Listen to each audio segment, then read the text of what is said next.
You're now watching B2B Vault, the Biz2Biz podcast, hosted by Alan Kopelman, powered by Nationwide Payment Systems, the #1 solution for payment processing. Hey, everybody. Welcome to today's episode of B2B Vault, the Biz2Biz podcast. We talk about business, entrepreneurship, AI, finances, everything to do with money, business, and all the things going on in the world of business and entrepreneurship. And today we have some special guests on the show. My friend Dale Lassick from the Green Sheet recommended Sanvi, right? Sanvi? Yeah. And Adia. And they have a project called the AI Literacy Project. And they are educating people about things about AI, educating students, educating senior citizens, which I think is both of those are super, super important. I know my mom has gotten fake phone calls. I mean, we're dealing with, phishing, and I'm not talking about where you catch a fish or PH, that phishing, scams, and all kinds of things. So that's what we're going to dive into and talk about today. So why don't you decide who goes first and introduce yourselves to the audience, and then we'll get into the questions. Okay. Hi, guys. I'm Audia. I'm a junior in high school. Zombies in my grade. And we started this project pretty much last year. We also have a club at our school that kind of goes along with this, our ethical AI club. Yeah, and we're really excited to be here. All right. Yeah, I'm Sanvi. I'm also a junior at Aragon High School, and I'm the vice president of the club that we started. And yeah, we're happy to be here. Thank you for having us. Okay, so you guys started a club. It's great to have young people on the show and talk about something that's, affecting society right now, like AI. So what is the club? Explain, like, what is the club doing? So in the club, we meet once a week, and we have like maybe 10 to 15 people. And we just we just kind of have like discussions, open-ended discussions about issues with AI. Yeah, and the motivation for starting this project was we really liked the impact we were having with the club, but we felt like that wasn't like enough because obviously it's great talking to some high schoolers, but we really wanted to expand our reach too. So who do you got? Yeah. So you mentioned before we jumped on the podcast about educating senior citizens. So talk about that a little bit. I think we haven't had much experience yet with educating senior citizens. It's mainly been with presenting to kids, ages from second grade to eighth grade, but we're working with different senior citizens.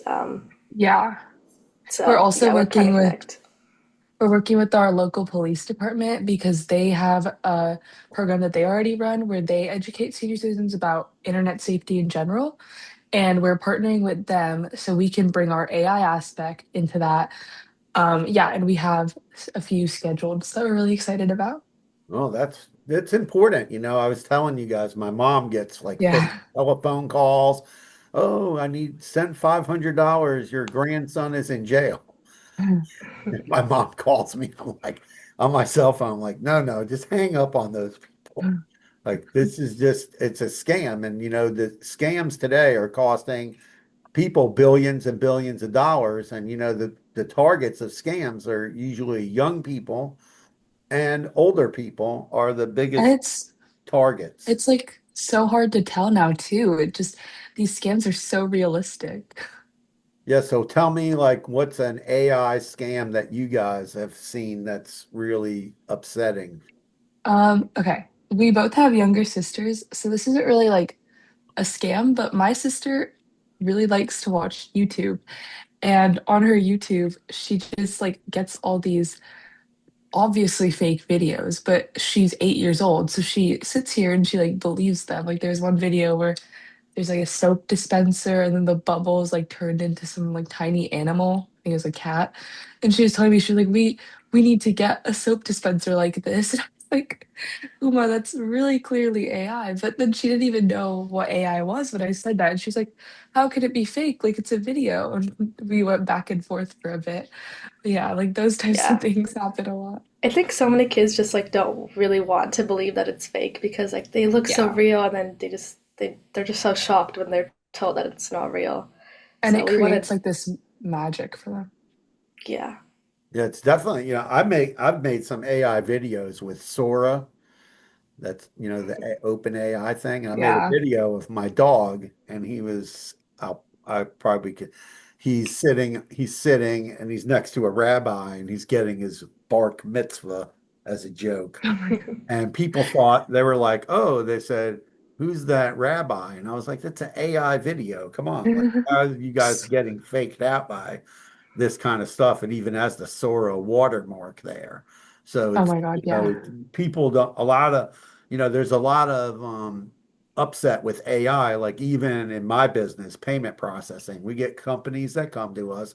They go, oh, we have this AI software. And then we're like, well, we have to test it before we can let you start taking money from people and make sure, of two things. A, that it works, and B, that it can't do anything harmful. And Yeah. the couple of the things that we looked at recently, and I'll get your opinion on this. We told them, we said, we can't help you. You're created an AI that's using prompts to create a video and it can create adult content. And we're like, you're going to let a teen, you're not going to, you have to age gate it because what would happen if like a 12-year-old they learn how to, everybody's learning how to prompt now. Like, are they teaching Mhm. that in high school, prompting for AI? They're actually not. They like in our high school, they just tell us don't use AI, it's bad.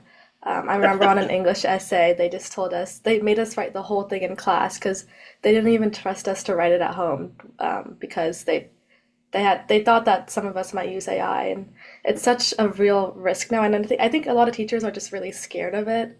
But we want to teach students that it's not all bad. Like, of course, there's so much harm it poses, but there's also it's such a powerful tool that if used right can help them grow and can help them learning, can help Yeah. their It's learning like as well. it's like really any tool. Like the internet too. Obviously, you can go on the internet and you can do bad things on the internet, but if you're taught how to navigate it safely, and if you're taught like the best use cases for AI, like Zombie was saying, it's not all bad, but a lot of teachers, especially, they're just, I feel like they are scared. And I mean, it is a valid risk to some extent, but I think that can be mitigated if there's education around how to use AI properly and things like that. I mean, people can use AI to do like all their homework and then, Yeah. you know, Mm. and then they're not learning anything except how to use AI to do their homework.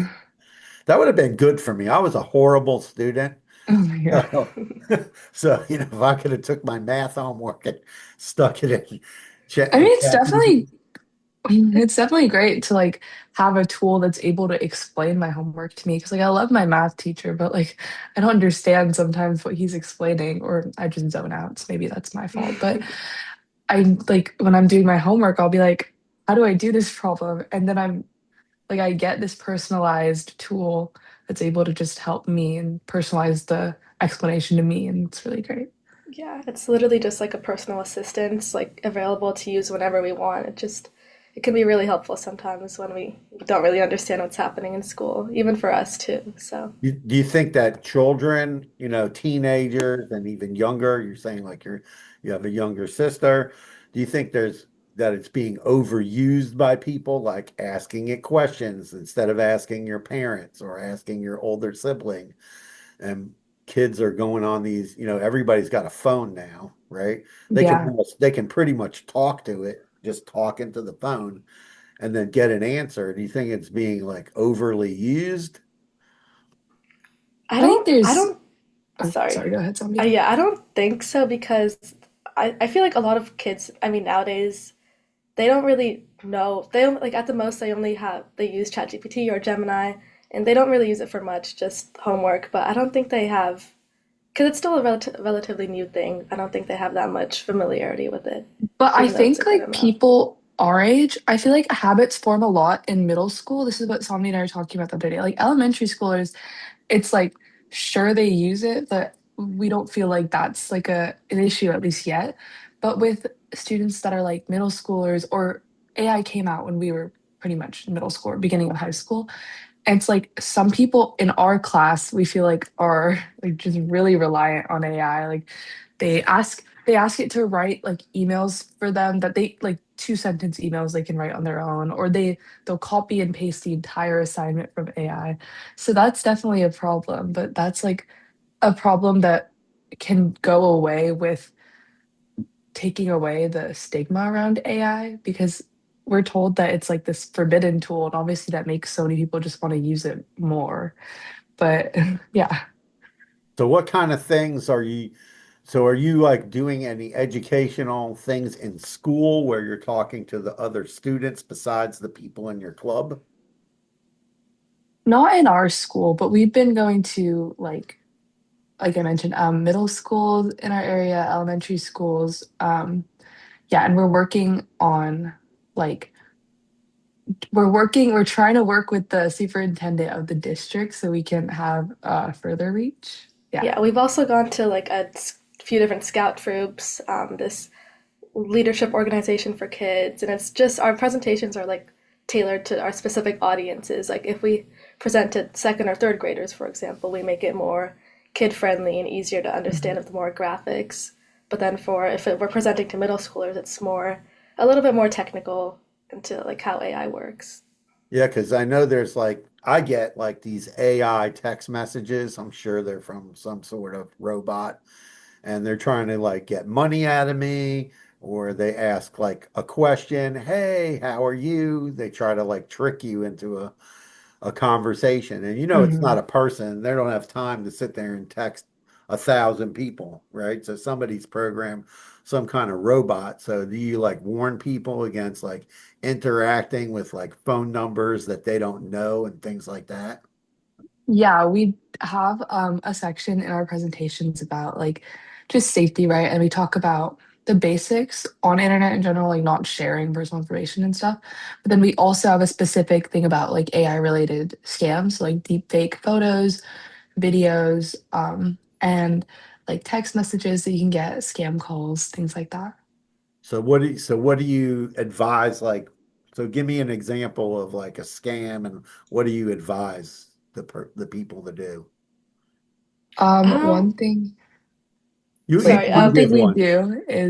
one thing we do is we have like a deep fake photo and we have them try to figure out which aspects are fake, like why it's fake, and that encourages them to think more critically about um whether something's real or not. We hope, and then we obviously wrap it up by saying like make sure you're asking yourself, does this come from a reliable source? Like it's a text message, and like what's it asking me to do? Is that could that be putting me in danger? Things like that.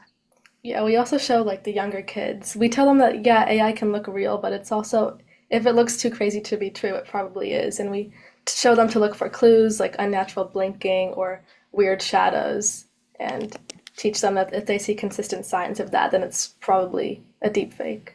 Yeah, I had somebody get on a Zoom call with me and they actually tried to run like some kind of robot program that was talking and it was not a real person.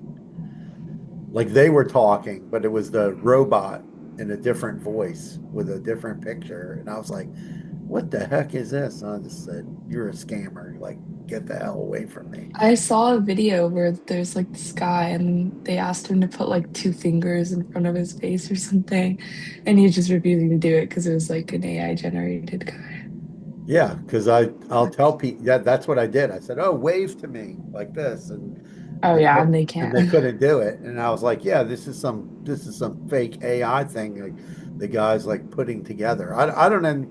I mean, I wish people would stop doing all this stuff with the with fake AI stuff and like video creation for AI. I mean, I heard Sora was going to shut down. I And heard that too. there's some other ones that are also going to shut down, and then people are trying to make these AI prompting these AI prompting video programs. And we've explained to them, like, what would you do if you let a teenager get on there and they made prompts and then they made some kind of adult content with nudity, right? They send it to their Yeah. friends, right? And they put a picture, a Mhm. head of a girl in their class or a guy, right? Right. Then some parent finds it. I go, you know what's going to happen to you? They go, what? I go, the cops are going to come to your house and lock you up Yeah. because you You created see. this thing that can cause harm to people. And I think it's kind of that those kind of things are really dangerous. Like taking somebody's head. I mean, you can do it with like Photoshop, but it's getting out of hand now with like video. What do you guys think about that? Yeah, that's definitely a big problem. It's like you mentioned, like obviously you can do it with Photoshop, but it's so realistic now. You can create these fake videos, and that's a huge problem. I think we're hoping that our program helps to teach kids how not to use AI. Obviously, that would be one way not to use AI. We mentioned like don't use it to harm people, but like we're also hoping that AI systems will, as AI continues to grow, we're hoping that the systems will have more like guardrails in place. Yeah, they definitely Yeah. need to put some age guardrails and some Yeah. content guardrails on AI.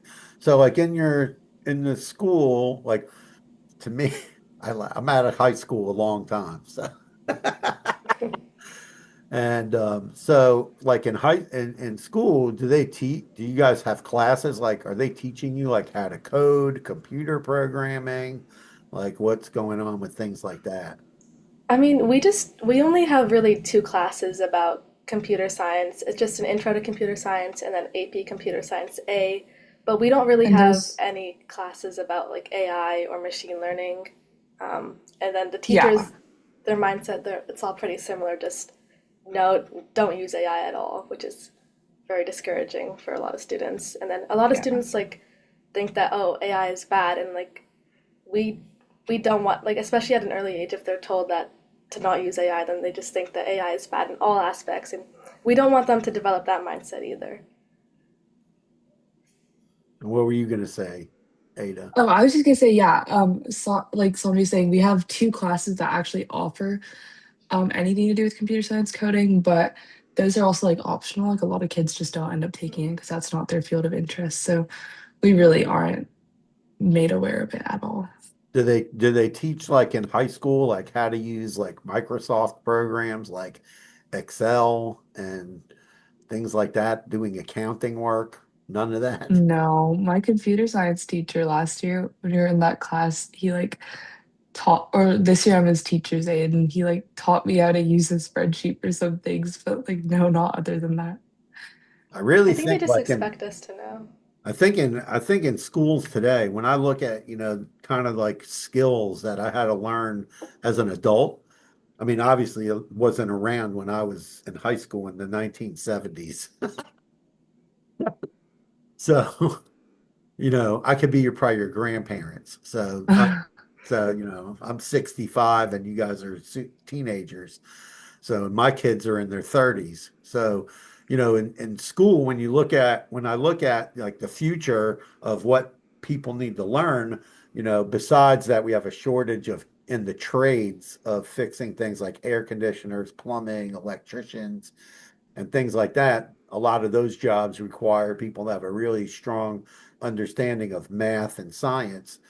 But also, in the world of work, to get jobs outside of, being a waiter or working in a fast food restaurant, you really need to have a lot of business skills. And that's Hmm. one thing, like I talk to, I've talked in schools before, and I'm like, yeah, people need to understand like what it is about how to operate a business and how to budget. And I remember like my kids didn't, I had to teach them myself. I was like, okay, this is a checkbook and a bank account. And they had to learn all about like everything around that, economics and how it works and things like how to use Microsoft programs, because when you go get a job like in an office, you have to understand how to do things like that. What do you guys Mhm. think about that kind of stuff?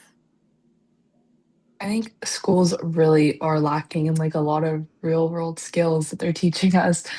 Like you're saying, there's just so many things that we have to guess on. And like Swanvi was saying, they just expect us to know, or they, I guess, expect it, or I guess they don't see it as important to teach us.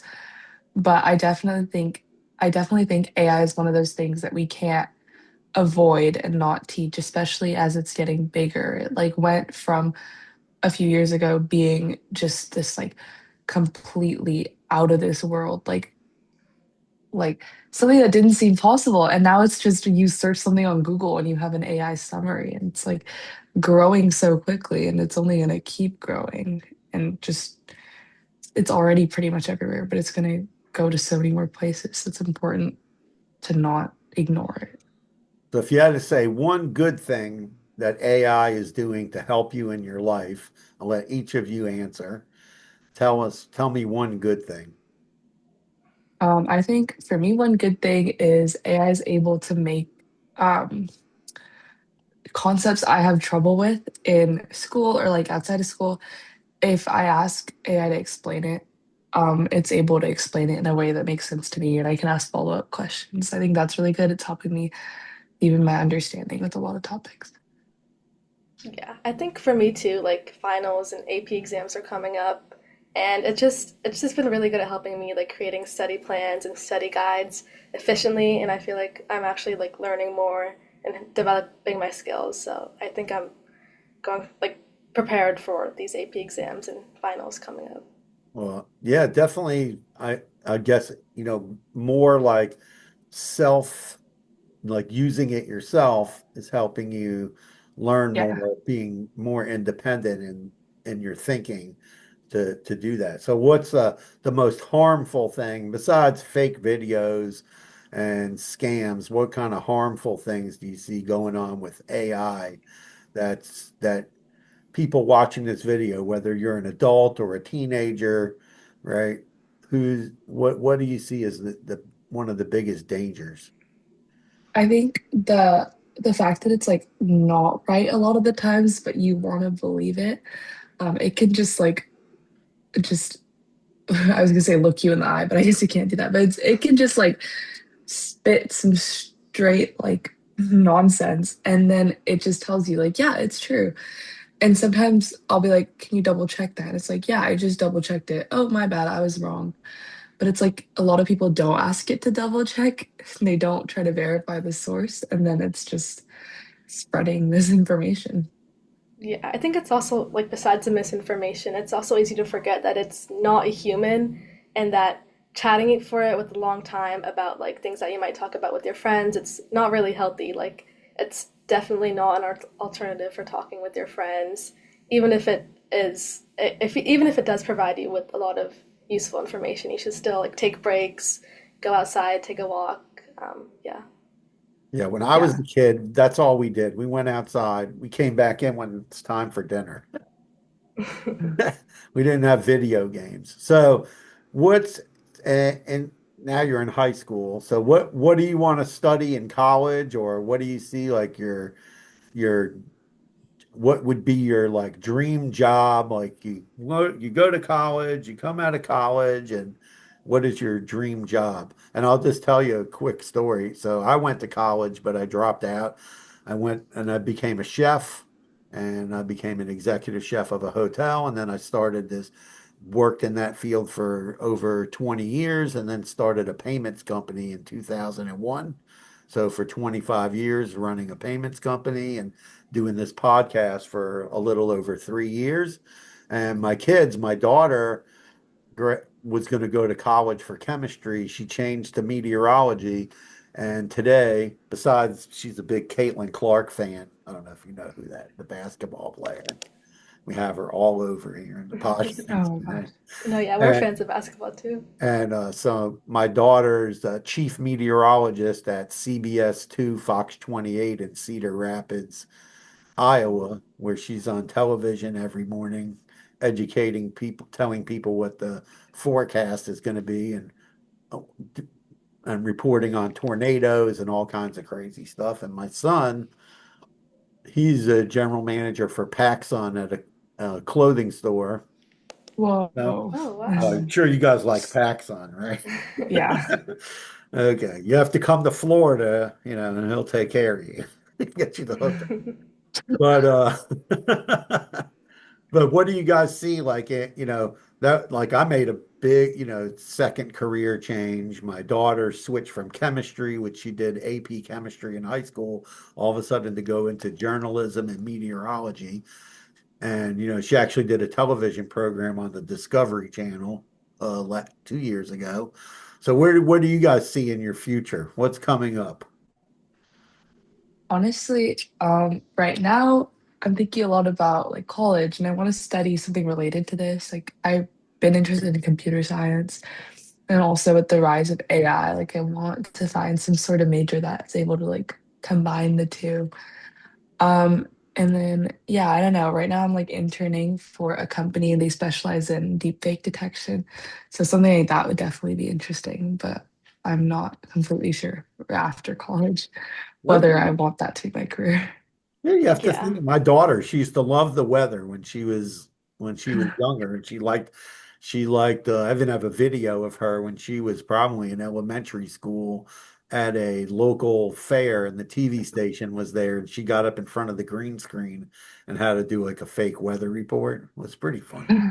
And then there she is. She's doing it for real now, and she's a chief meteorologist, one of the few women in the United States to achieve that because it's mostly male dominated. So Sanvi, what do you see in your future?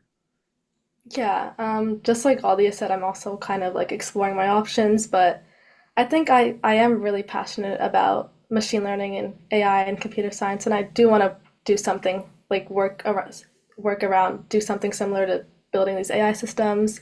And I think like being a part of the AI literacy project and presenting to kids, I see that the most important part isn't really like the AI part of AI, but like more of the human impact. Like I now know that I can be building a system that maybe like a middle school might be interacting with tomorrow, and that's just made me realize that what the most important part of AI is. It's the human impact of it, not just the technicality part always. No, we don't want to have like the Terminator. I don't know if you guys ever saw that movie. The Terminator? No, I never don't think saw I've that. seen. You should No. watch the Terminator movie because that's when the machine intelligence takes over the world and causes a whole bunch of problems with Arnold Oh. Schwarzenegger. That's okay. I've made my kids watch a lot of movies from like the 70s, 80s, when I was younger. And you guys should watch Terminator because that's probably one of the first movies that talked about AI and artificial intelligence. So if people want to find out more about your project, where do they go to find out? We have our website at it's ailiteracyproject.co. Yeah. Okay. Who made the website? Well, I made the website, but there's actually an AI tool that helps me with the design aspect because I can like code some stuff, but I can't really make it. Okay. What did you use? What kind of AI So, software did you use? What AI software did it's you built use? into the website editor. It's built into the website editor. The website editor is called Lovable, and it has like an AI tool that can edit with you, and that's it's really cool actually. Yeah, it is Yeah. cool. You can just it's amazing how AI and a lot of, companies like Shopify, Wix, GoDaddy Yeah. and others have AI tools so they can help you build a website. So any other final thoughts that you guys want to tell the audience? No, not really. I think Not we really. covered most of it. Yeah, I That's think most we of talked it. about a lot of things that we want to cover. Yeah, but like honestly, I think most important thing for the audience to remember is to just like if you're educated about these tools, then you have so much power because you're not going to fall for the scams as easily. You're going to be able to leverage these tools to your advantage. That's definitely important. And do you guys want like other like students to reach out to you guys? Maybe they want to start this project in their high school? Oh yeah, if there's any Yeah, we students would that love are that. interested in this project, we would love that because we want to expand and start like different chapters, and we have a Yeah. few, but No obviously, matter where you are in the country, we can make it work. or like in the world. Yeah. Okay. And Yeah. they can find you guys on LinkedIn. We'll post your Oh LinkedIn yeah, and our Yeah. LinkedIn is also linked on our or go website. to the website, Mhm. right? And Yeah. they Yeah. can message you Yep. guys. Because that would be Yeah. really cool to have like chapters That in would be schools cool. all Yeah. over of people Yeah. learning about AI because I think it's super important. It's definitely affecting society. Like I even talk about it on my podcast a lot is in business, you guys probably too young about newspapers and the yellow pages, but that would be the main place where you would find, go to find a business or find whatever you're looking for. And then it became, okay, you go to Google, right? And now, they're doing research and they're saying like more than 50% of people are searching for answers or questions they have. They're not going to Google or Yahoo or the search engine. They're going to ChatGPT, Perplexity, Claude, Yeah. and Mhm. asking questions, And do you find like your friend when you ask like students, and you say, well, where do you go to find information? Where are they going? Is it like 50-50 or is it It's like 50-50. Or maybe there's a little bit more people going to AI now. Yeah, like a lot of people definitely do Google search, but also Google search also gives you stuff straight from Gemini too. So that's also AI. Yeah, And I I feel think a like lot a of lot of people the just read times, like the Gemini yeah, that's what I was box, gonna say. and Yeah, that's people AI. don't So like they're scroll basically down using and AI. Yeah, Yeah. so it makes it difficult on businesses to advertise and let people know about their business because, it's we're in this AI dominated information world, of everything Mhm. for information. Well, yeah, I appreciate you guys coming on the podcast today, and we'll post their website link in the video in the podcast notes, and we'll post also the link to their LinkedIn profiles and their website, and you can find out more about the AI literacy project and get educated. And I hope people in your area, more students join your club, and other schools start their own AI clubs because I think it's super important that yeah, students get educated about AI at a younger age and learn more about computers. And I hope someone from your school listens to the podcast. They need to teach students how to use Microsoft tools and use Adobe and things like that. Because at jobs today, I tell people, if you're at a job and you can mention this in your club when you talk to students, there people are not going to lose their job because of AI. People are going to lose jobs because they don't know how to use AI. AI can help yeah. you do your job more efficiently. And people need to Mhm. understand that part of the AI. And that's my final words on it. You guys have anything else you want to add?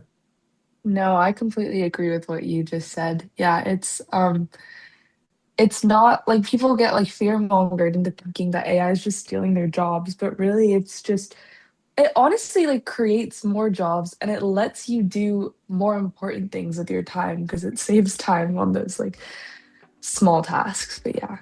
I think if people like don't really know what AI is, what the positive aspects it has to offer, just like taking the time to research, like to do your own research, not ask AI what AI is. I think doing that could be really helpful to see how much potential it wields. All right, so there it is. Now the view of AI from young people that are in society and what's going on with AI. So thank you everybody for joining us on the podcast today. B2B Vault, the Biz to Biz podcast, sponsored by Nationwide Payment Systems.